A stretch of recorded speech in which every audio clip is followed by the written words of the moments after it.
New York City on high alert as hate crimes rise in wake of Israel-Hamas conflict. As hostilities continue in the Middle East in the wake of the Israel-Hamas conflict, there has also been a notable uptick in violent hate crimes in New York City, apparently stemming from the conflict. In several recent incidents, individuals wear religious attire or who publicly affiliate with either side in the war have been the target of violent outbursts, contributing to a palpable sense of fear among New Yorkers and prompting city officials to increase the police presence across the five boroughs. We are current, we are currently in a heightened threat environment, and tensions have been rising since the assault against Israel on October 7th.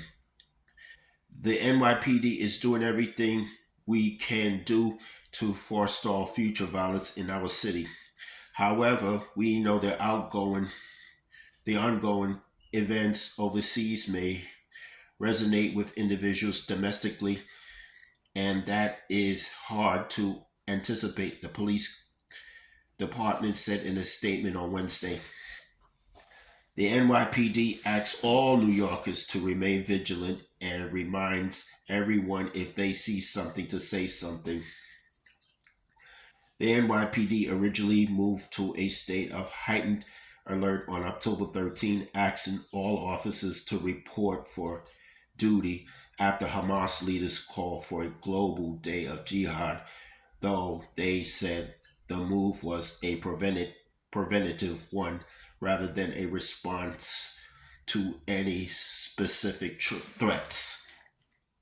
A week later, the police department has continued its show of force, keeping the number of on duty officers at a higher than normal level, with a particular interest in stationing cops near mosques, synagogues, and religious schools.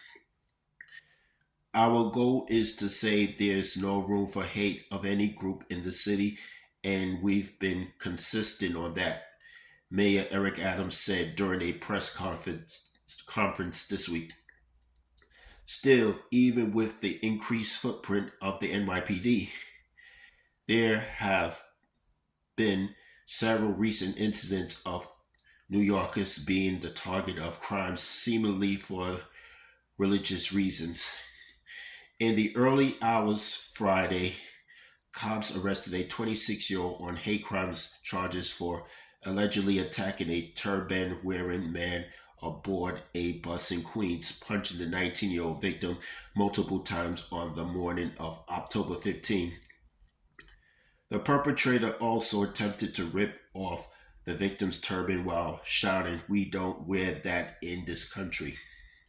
A day before that incident, a suspect punched a woman inside a Lexington Avenue 7 train station and told the 29-year-old victim that the attack was because you are Jewish. No arrests have been made in that case. Just before midnight on October 11, a group of 9 suspects approached a trio of young men in the Bay Ridge section of Brooklyn and shouted profanities including F Palestine and F Israel. F Palestine and F Islam before punching, kicking the victims repeatedly. No arrests have been made in that case either. The situation has leaders of every level of government to take significant actions, with federal officials directing the FBI and Department of Homeland Security to provide resources to local agencies like the NYPD. Meanwhile, Governor Kathy Hochul's administration has instituted a full activation of state police and the National Guard to prevent any attacks or hate crimes. We want to reiterate to New Yorkers there's no reason to feel afraid. No one should feel they have to alter their normal lives or their routines, and indeed which we change our behavior without a serious credible threat, then we're letting the terrorists win, Hochul said. That's all I have to say for this video.